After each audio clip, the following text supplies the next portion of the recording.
어, 교회력으로 오늘 이제 사순절을 보내고 있고요. 오늘이 종려주일입니다. 종려나무가지를 흔들면서 예수님께서 예루살렘 성전으로 입성하실 때 호산나 다윗의 왕이여 했던 그때 그날을 기념해서 오늘 종려주일로 불려지고요. 그리고 내일부터는 이제 고난주간이 시작됩니다. 그리고 다음 주 주일은 무슨 주일로 지키지요? 부활주일로 지킵니다. 지난주에 이어 우리는 사순절 기간 우리 안에 회복되어야 할 부분들을 베드로의 고백을 통해서 살펴보고 있습니다. 지난주 말씀을 잠시 복습하고 오늘 두 번째 이 사순절 이 기간을 보내면서 우리 안에 회복되어야 될 것이 무엇인지를 함께 살펴보았으면 좋겠어요. 오늘 동일한 본문이지만 베드로전서 2장 21절 말씀이 이를 위하여 너희가 부르심을 받았으니 그리스도도 너희를 위하여 고난을 받으사 너희에게 본을 끼쳐 그 자취를 따라오게 하려 하셨느니라. 그러니까 오늘 이 말씀 속에서 이를 위하여라고 시작하고 있습니다. 문맥상 무엇이라고 그랬습니까? 고난을 위해서, 고난을 위해서 저와 여러분을 불렀다, 이렇게 이야기하는 것이죠. 그러면서 예수님은 이 고난의 본을 보여주셨고 우리는 그 길을 따라가는 사람이다, 이 이야기를 하고 있습니다. 그러면서 오늘을 살아가는 우리의 삶의 부르심, 하나님은 우리를 왜 부르셨는가? 오늘 베드로전서 우리가 읽었던 이 말씀을 통해서 보면 주님이 우리를 왜 부르신 것 같아요? 고난받으라고. 정말 주님께서 우리를 이 땅 가운데 고난받으라고 우리를 부르셨을까요? 오늘 우리 베드로의 이 고백을 따라서 한번 좀 따라가 봤으면 좋겠어요. 지난주에는 베드로의 생애와 고백을 따라서 우리 안에 정말 주님을 향한 그 신앙의 고백을 좀 회복했으면 좋겠다, 이렇게 나눴고요. 오늘은 베드로가 말하고 있는 너희에게 본을 끼쳐 그 자취를 따라오게 하려 하셨느니라 라고 하는 그 바로 예수 그리스도의 그 삶의 모습을 통해서 사순절 우리 가운데 회복되어야 할 것이 무엇인지를 한번 찾아보도록 하겠습니다. 여러분, 지난주 첫 번째 우리 안에 무엇이 이 기간을 통해서 회복되어야 된다고 여러분에게 나누었죠? 예수 그리스도에 대한 분명한 신앙 고백 위에 오늘을 살라라고 여러분에게 도전했습니다. 베드로가 그의 삶을 통해서 무엇이라고 고백했죠? 베드로전서 1장 3절 말씀입니다. 함께 한번 읽어볼까요? 베드로전서 1장 3절. 제가 읽겠습니다. 우리 주 예수 그리스도의 아버지 하나님을 찬송하리로다. 그의 많으신 긍휼대로 예수 그리스도를 죽은 자 가운데서 부활하게 하심으로 말미암아 우리를 거듭나게 하사 산 소망이 있게 하시며. 여러분, 베드로는 예수 그리스도를 향하여 어떤 고백을 하고 있다고요? 뭐가 됐다고요? 자기 인생에 산 소망이 되셨다라고 고백하고 있는 거죠. 베드로는 예수님이 그의 인생에 언제 산 소망이 여러분 되었다고 지난주에 나눴습니까? 사람은 고쳐 쓰는 게 아니라 그랬죠? 그런데 사람은 누구를 만났을 때, 날 만드신 하나님을 만났을 때, 베드로가 부활하신 예수 그리스도를 만났을 때, 그리고 그의 고백을 통해서 주가 이 베드로에게 물었잖아요. 네가 날 사랑하냐? 그러나 그가 고민하죠.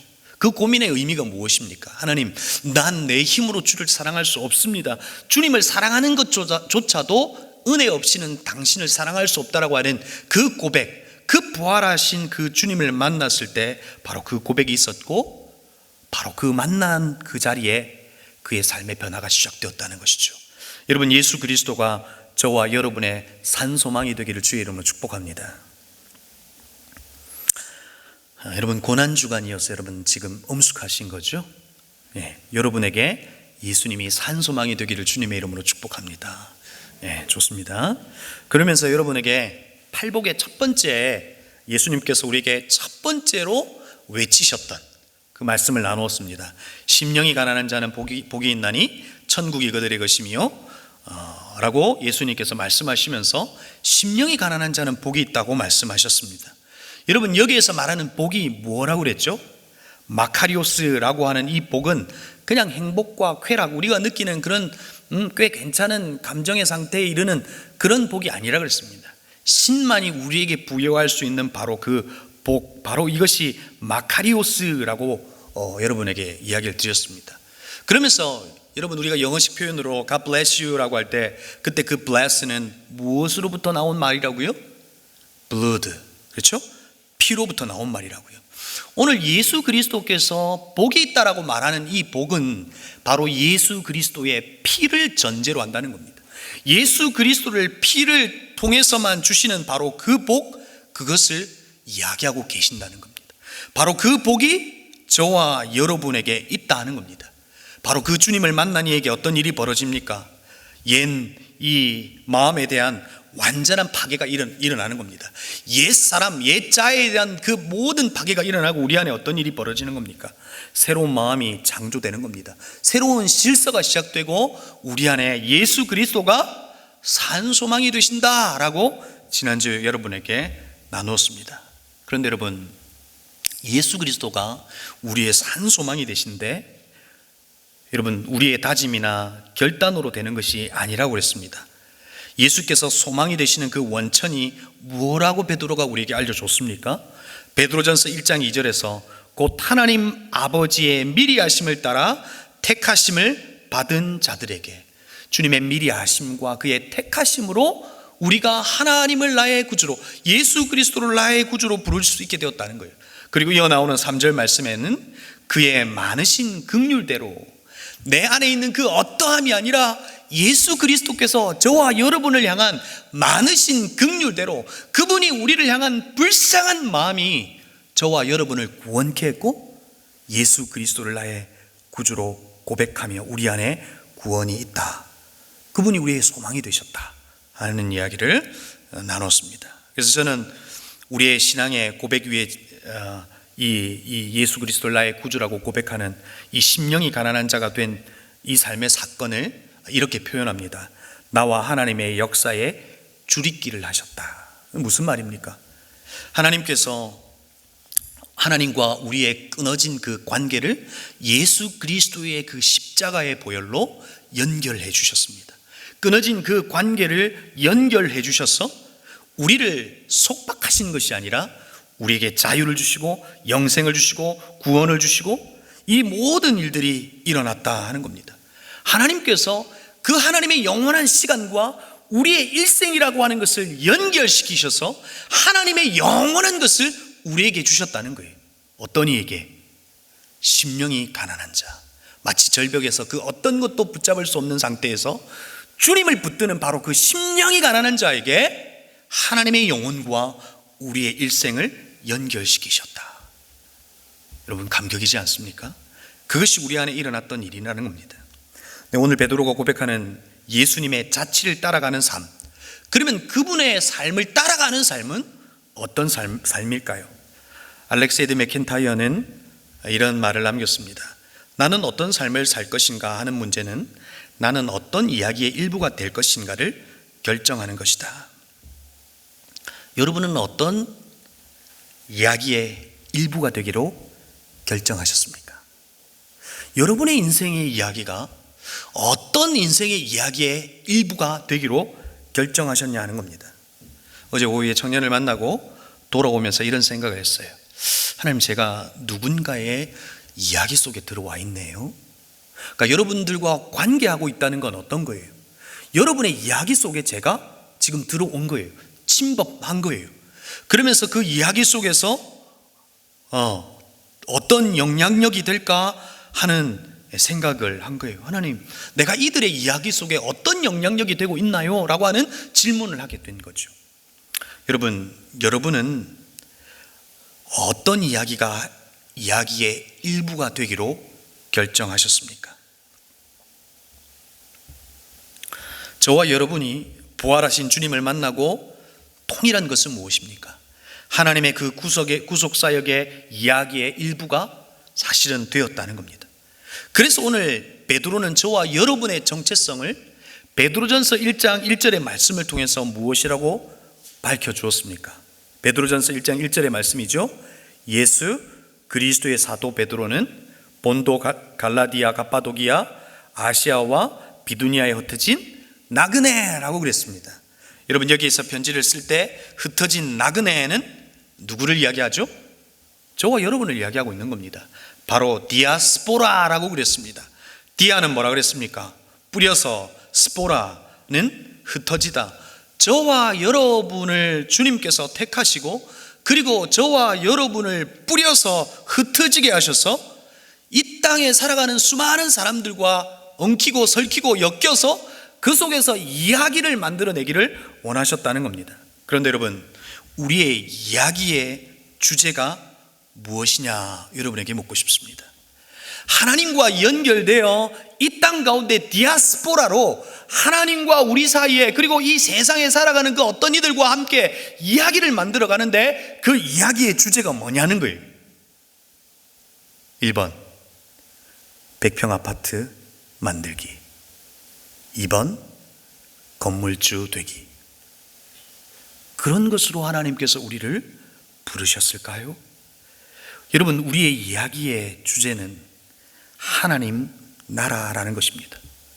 우리가 꿈꾸는 나라는 적어도 이 땅에서 이루고 싶어하는 우리의 제국이 아니라 하나님의 일생과 우리의 일생이 연결되어서 영원한 하나님의 나라를 이 땅 가운데 이루는 것이 우리 인생의 이야기의 주제라는 것입니다. 여러분, 이것을 잊지 않기를 바랍니다. 크고 대단한 일을 하는 것이 아닙니다. 무슨 하나님의 나라를 내가 건설하겠다 이런 것이 아니라 우리의 삶의 작은 부분들이 하나님의 이야기가 되는 것, 이것이 하나님께서 우리 모두에게 주셨던 부르심이라는 것입니다. 그래서 지난주에 이건명이라고 하는 형제의 이야기를 통해서 우리에게 하나님께서 목숨을 남겨두신 것은 잘 먹고 잘 살아라가 아니라 우리에게 남은 사명이 있다는 겁니다. 우리에게 엮어가고 싶어하는 하나님과 우리 사이에 이야기가 있다 하는 것, 여러분 잊지 않기를 주의 이름으로 축복합니다. 다시 베드로는 우리에게 흩어진 나그네, 바로 디아스포라라고 하는 정체성에 대한 이야기를 하고 난 이후에 또 우리가 어떤 존재인지를 베드로전서 2장 9절에서 말합니다.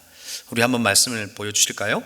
모두가 우리가 잘 알고 있는 말씀이죠. 함께 읽겠습니다. 시작.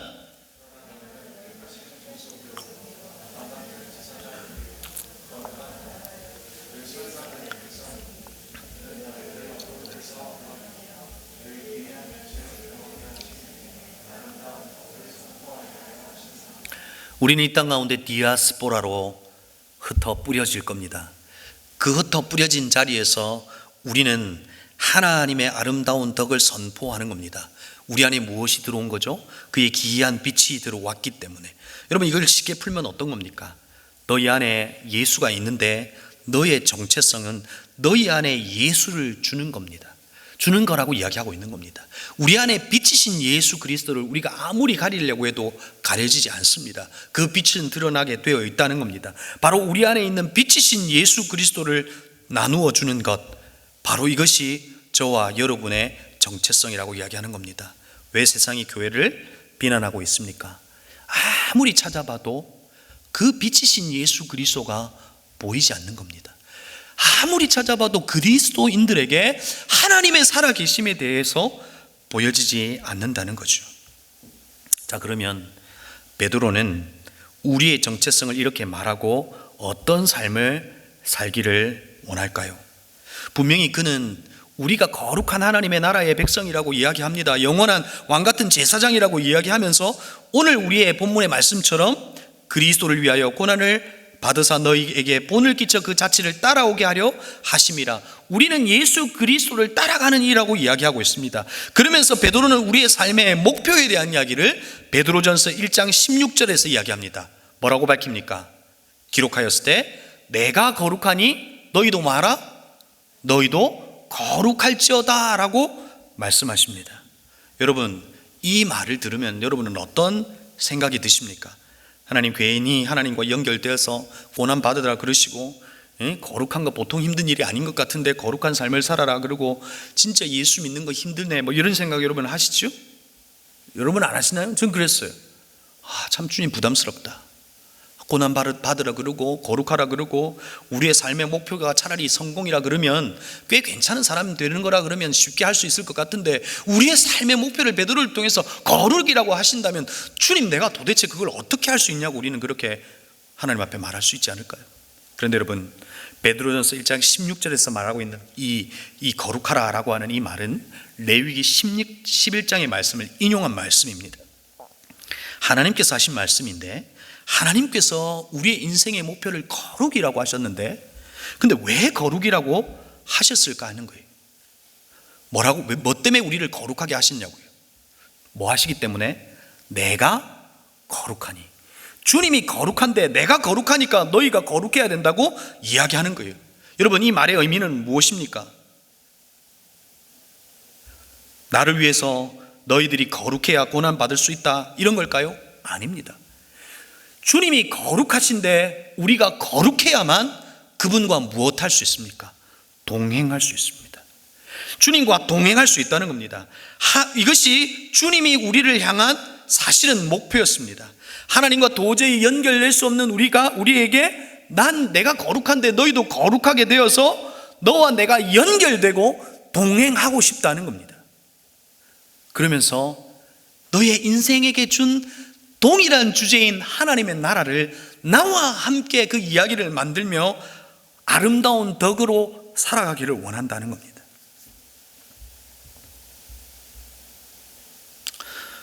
여러분, 어떻게 살고 싶습니까? 좀 폼나게 살고 싶지 않으세요? 그러고 싶지 않으세요, 여러분? 저도 가끔이 아니고요, 지난주에 그런 하나님 앞에 고백했어요. 하나님, 좀 폼나게 목회하고 싶어요. 그죠? 좀 폼나게 하는 거 있잖아요. 그냥 다 이렇게 막 설교하면 막 수백 명이 죽게 막 돌아오고, 할렐루야. 그러죠? 제가 그 153 한절 묵상 이런 거 했거든요. 유튜브 하나 올렸는데 바로 그 뒷날 막 2만 3만 찍고, 할렐루야. 근데 몇 명 찍는다? 10명. 10명. 아마 우리 집 식구들인 것 같은데. 그렇게 좀 폼나게 하나님 좀 사역하고 싶어요. 그런데 하나님 왜 이렇게 자꾸만 뒤치다거리만 하고 있는 거예요? 하나님 앞에 그렇게 푸념을 내려놨어요. 하나님, 누가 그러면 하겠냐 그러시더라고요. 그럼 하겠어요 그랬어요. 그런데 여러분, 우리는 자본주의 사회에서 살고 있어요. 자본주의에서 무엇이 있으면 여러분 폼나게 살 수 있죠? 솔직히 말해보세요. 솔까말? 돈 아니에요, 그렇죠? 돈 있으면 폼나게 살 수 있습니다. 그래서 한 철학자는 돈은 유사 전능성이 있다고 이야기합니다. 돈으로 모든 것을 할 수 있고, 돈이 있으면 왕처럼 거룩한 하나님의 나라로 살 수 있는 것처럼 유사 전능성이 있습니다. 그렇죠? 그런데 우리는 유사 전능성이 아니라, 제가 만들어낸 말이지만 동일 전능성이 있습니다. 하나님이 우리의 전능의 왕이 되실 때 그 속에서 전능하신 하나님의 동일한 능력이 우리의 삶 가운데 나타나고, 그것이 하나님 나라의 이야기가 되는 것, 이것이 무엇이냐면 하나님이 우리에게 원하시는 거룩한 삶이라는 거예요. 지금 하나하나 좁혀가고 있는 겁니다. 이 거룩한 삶이 이해가 되지 않을 수 있어요. 조금만 있으십시오. 이 삶이 결코 고단하거나 힘든 삶이 아니라는 것을 여러분 알게 될 겁니다. 이것을 베드로전서 1장 21절 그리고 22절에서는 거룩한 삶에 대한 이야기를 세 단어에 힘을 주어서 이야기하고 있습니다. 너희는 그를 죽은 자 가운데서 살리시고 영광을 주신 하나님을 그리스도로 말미암아 믿는 자니 너의 믿음과 소망이 하나님께 있게 하셨느니라. 너희가 진리를 순종함으로 너희 영혼을 깨끗하게 하여 거짓이 없이 형제를 사랑하기에 이르렀으니 마음으로 뜨겁게 서로 사랑하라. 믿음, 소망, 사랑의 이 세 이야기를 하고 있습니다. 레위기에서는 우리가 거룩해질 수 있는 방법이 뭡니까? 제사를 드리는 겁니다. 화목 제물을 드려서 우리가 거룩해지는 겁니다. 그런데 여러분, 오늘 우리가 거룩해질 수 있는 방법이 무엇입니까? 예수 그리스도께서 우리의 화목 제물이 되어 주셔서 예수 그리스도를 믿을 때 바로 그 믿음이 우리를 거룩해 하십니다. 그렇죠? 우리를 의롭게 하신다고요. 바로 우리에게 그 믿음이 있는 것 가운데 생기는 것이 무엇입니까? 믿음 가운데 생기는 것이 소망이 생기는 겁니다. 우리의 살 소망이 내가 아니라, 내 성공의 방식이 아니라, 이 세상에서 말하는 것이 아니라 주님이라고 하는 것을, 예수 그리스도를 믿음으로 말미암아 알게 되는 겁니다. 산 소망. 제가 주일학교 할 때 아이들한테 예수님이 너의 구원자가 되신다 하는 거 이야기해 줄 때 써먹었던 거 있습니다. 오늘 한번 써먹었으면 좋겠어요. 여러분, 사실 2시에 예배 드리는 거, 이거 정말 못할 일인 것 같아요. 여러분, 2시 하면 안 돼요. 저도 오늘 점심 먹고 왔는데요, 저 설교하다가 지금 자고 싶어요. 그런 거 여러분 한번, 이게 일어나지 않겠지만 참 여러분 고단한데 예배 드리러 오셔서 이렇게 집중해서 들어주셔서 너무 감사해요. 제가 제 주일학교 할 때 한 거 한번 해볼게요. 여러분 해볼래요? 이 손가락을요 이렇게 한번 해보세요. 예, 있죠? 그리고 이 가운데 손가락 있잖아요. 이 가운데 손가락을 안으로 이렇게 쏙 집어 넣는 겁니다. 그 두 번째 마디가 이렇게 딱 부딪힐 수 있도록. 이게 해본 친구들이 있을 거예요. 그렇죠? 우리 친구들 잘하네요.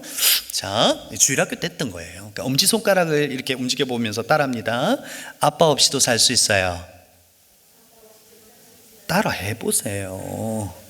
그 다음에 새끼손가락 따라합니다. 엄마 없이도 살 수 있어요. 살 수 있잖아요. 그 다음에 요 손가락 있죠?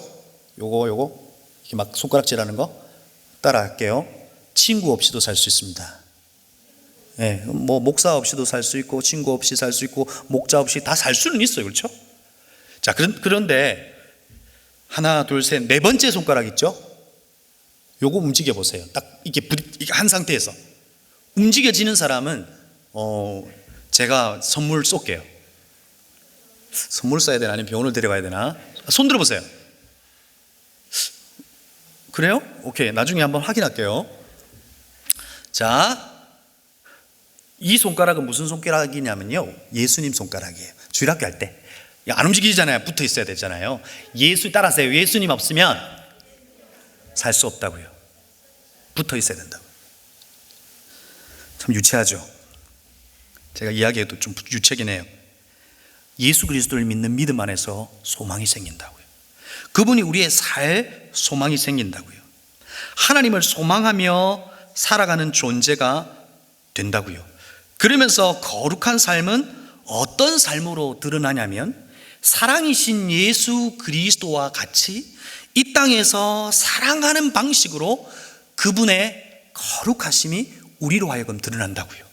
믿음, 소망, 사랑. 이 이야기를 오늘 베드로가 우리에게 해주고 있는 거죠.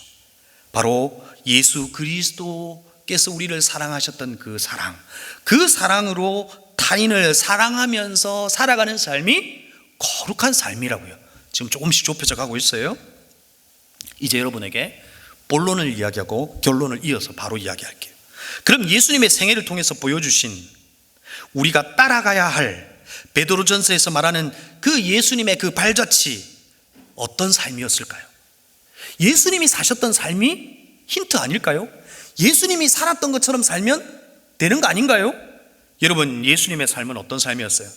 고통일까요? 늘 그분의 공생의 삶이 늘 막 피 흘리면서 그렇게 살아셨을까요? 여러분, 그래서 베드로처럼 우리는 순교해야 할까요? 저는 예수님의 생애를 이렇게 요약하고 싶어요. 피 흘리는 삶이 아니라 빨간 약의 삶을 사셨다. 좀 이런 건 좀 적어줬으면 좋겠어요. 저도 제가 이걸 하고 상당히 감동했어요. 다시요. 피 흘리는 삶이 아니라 빨간 약의 삶을 사셨다. 여러분, 빨간 약 아세요? 요오드라고 하는, 다치면요 무조건 이거 발랐어요. 예수님의 생애는 피를 흘리고 고난과 고통의 삶이 아니었어요. 사실은 빨간 약처럼 고통하는 이들을 고쳐주시고 사랑하시고 하는 삶이었다고요. 여러분, 우리는 고난주간을 보내고 있습니다. 그러면서 십자가를 묵상합니다. 하지만 그의 생애로 보여주신 삶의 모습은 어떠했냐 하는 것입니다. 절대 예수님의 삶이 괴로워 보이진 않습니다. 아무리 성경을 봐도 그의 생애 자체가 우울하거나 괴롭거나 막 피를 흘리거나 막 이런 삶이 아니라고요. 오히려 그의 삶은 즐거워 보입니다. 예수님께서 잡히시던 날 우리에게 어떤 말씀을 남겨주셨을까요? 얘들아, 이제 내 남은 고통을 너희들이 좀 채워줬으면 좋겠다. 십자가를 지고 가라, 이렇게 말씀하셨을까요? 우리의 예상과 달리 예수님은 잡히시기 전 이렇게 말씀하셨습니다. 요한복음 17장 13절 말씀입니다. 이 말씀을 함께 읽어봤으면 좋겠네요. 함께 읽겠습니다.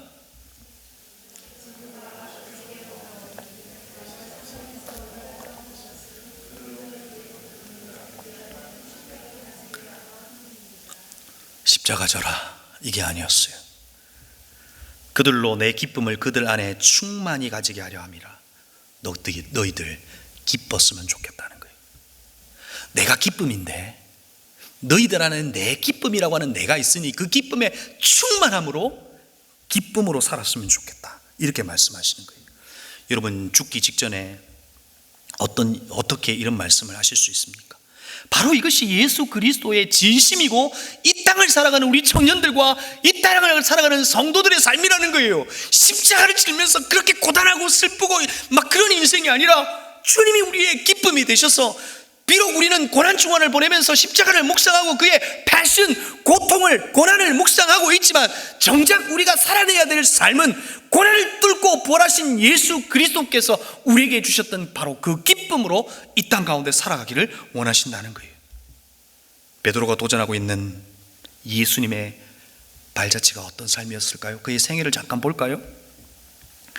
여러분, 거룩하신 예수님이 오른쪽에 성경책을 끼고 이렇게 다니셨을까요? 할렐루야, 하나님은 살아계십니다, 이렇게 다니셨을까요? 여러분, 우리 주님이 그런 모습 아니라 그랬습니다. 예수님께서 참 교양이 있으신 분이셔서 나 갈릴리대 수석 졸업한 사람이야, 이렇게 하면서 살았을까요? 예수님에 대하여 당시의 사람들은 어떻게 예수님을 바라봤을까요? 마태복음 11장에 먹기를 탐하고 포도주를 즐기며 세리와 죄인의 친구로다라고 기록되어 있어요. 예수님은 폼 잡고 다니신 분이 아니세요. 난 거룩하다, 교양 있게 다니신 분이 아니라고요. 가나안 혼인잔치에서 그들과 함께 어울리셨어요. 댄스 파티를 하셨다고요. 예수님은 소외되고 고통하는 이들의 뭐가 되었다고요? 친구가 되어 주셨다고요. 그들의 삶의 무거운 짐을 찌어주는 것이 아니라 그 삶의 답이 되셔서 가볍게 해주셨다고요. 여러분, 예수님이 부활하셔서, 우리 지난주 보았던 말씀이잖아요.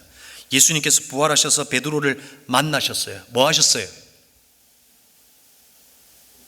미간을 팍 좁히시면서 힘을 팍 주고, 야, 너나 따라와, 십자가를 져야 돼, 이러셨어요. 숯불에 불을 지피고 고기를 굽고 떡을 굽고 주님께서 뭐 하셨냐고요? 캠핑하셨어요. 제가 주님을 닮았어요. 저 캠핑 좋아해요. 여러분에게 웃으라고 하는 이야기가 아니라 예수님의 생애가 어땠냐는 거예요. 막 십자가를 지고 이랬냐고요? 진짜 멋진 그리스도인들은 잘 노는 사람이에요. 예수 그리스도를 나의 구주라고 하는 그 고백의 분명한 고백 위에서 이 땅에 살아가는 이들과 잘 어울리는 사람들이에요. 착한 사람 아니에요. 미안합니다. 교회 안에서만 꽤 괜찮은 사람 죄송한데 아니에요. 예수 그리스도를 나의 구주라고 고백하고 바로 그들의 친구가 되어주는 것, 바로 이것이 예수 그리스도께서 우리에게 보여주셨던 모습이고 이것이 거룩이에요. 거룩은 외형이 아니라 영향력이에요. 다시 예수님 모습 볼까요? 나사로의 죽음 앞에서 주님은 어떻게 하셨어요? 감정도 없는 그런 분이 아니셨어요. 눈물을 흘리셨어요. 도시로 들어가 죄 때문에 유리방황한 이들을 보면서 눈물을 흘리셨어요. 애통하셨고 고통하는 이들의 고통을 외면하지 않고 체휼하셨다는 거예요. 그러면서 여러분, 우리의 가장 큰 위로가 뭔지 아세요? 주님이 나도 알고 여러분도 아신다는 거예요.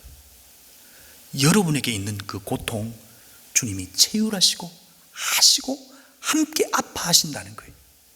우리의 삶을 정죄하지 아니하시고 하나님이 함께 아파하신다는 분이세요. 아파하신다는 거예요. 그것이 우리의 주님이시라고 하는 그 사실이 저와 여러분의 위로가 될 수 있기를 바랍니다. 성경이 말하고 있는 오늘 우리가 거룩한 삶으로 드러내야 될 그 삶의 모양은 분명히 사랑이라 그랬습니다. 형제를 뜨겁게 사랑하는 것이라고 베드로는 이야기했습니다. 근데 그 사랑은 어떤 사랑일까요?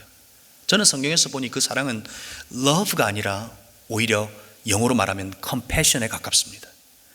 여러분, compassion이 뭡니까? 누구누구와 함께, passion, 고통. 사실 오늘의 결론이기도 합니다. 이 땅을 살아가는 고통하는 이들과 함께하는 것. 그래서 그 안에서 그리스도의 사랑을 드러내고 친구가 되어주는 바로 그 compassion, 그것이 저와 여러분의 소명이다 하는 이야기를 하고 싶은 겁니다. 소명은 예수 그리스도에 대한 분명한 신앙 고백 위에 타인의 친구가 되어주는 겁니다. 그렇게 즐겁게 함께 어울리는 겁니다. 우리의 믿음이 나를 천국 보내주는 것으로 기뻐하지 않는 겁니다. 우리가 천국 가는 티켓 따려고 주님께서 교리 주시고 말씀 주신 거 아닙니다. 그것만을 위해서 주신 것이 아닙니다. 이 땅에서 어떤 삶을 살아야 하는지 그의 생애로 우리에게 보여주셨고 그 삶을 이 땅 가운데 살아가기를 원하시는 겁니다. 우리의 믿음이 나를 천국 보내주는 것으로 기뻐하지 않고 이 땅에서 하나님을 소망하면서 타인을 사랑하는 삶, 믿음, 소망, 바로 사랑, 바로 이 삶을 살기를 원하신다는 겁니다. 우리가 예수 그리스도를 믿으면 어떤 사람이 됩니까? 교양 있는 사람이 되지요? 그러지 않아요, 여러분? 예수님을 믿으니까 참 교양 있는 사람이 되잖아요.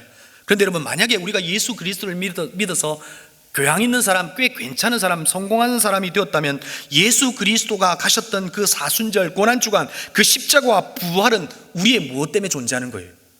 그러면 그분의 십자가는 우리의 교양과 우리의 성공과 우리의 꽤 괜찮은 사람을 만들기 위해서 그분이 십자가를 지신 건 분명히 아닐 겁니다. 청파교회 김기성 목사는 자신의 강의에서 서경석 선생의 말을 인용하며 교양을 이렇게 표현합니다.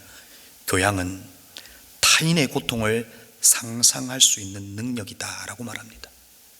진짜 교양 있는 사람은 꽤 괜찮은 사람이라고 하는 외형을 갖춘 사람이 아니라 영향력입니다.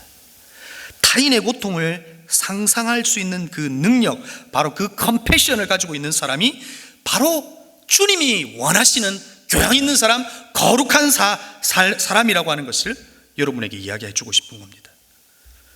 바로 그런 누군가의 타인의 고통을 아파하고 그들의 친구가 되는 저와 여러분이 되기를 주의 이름으로 축복합니다.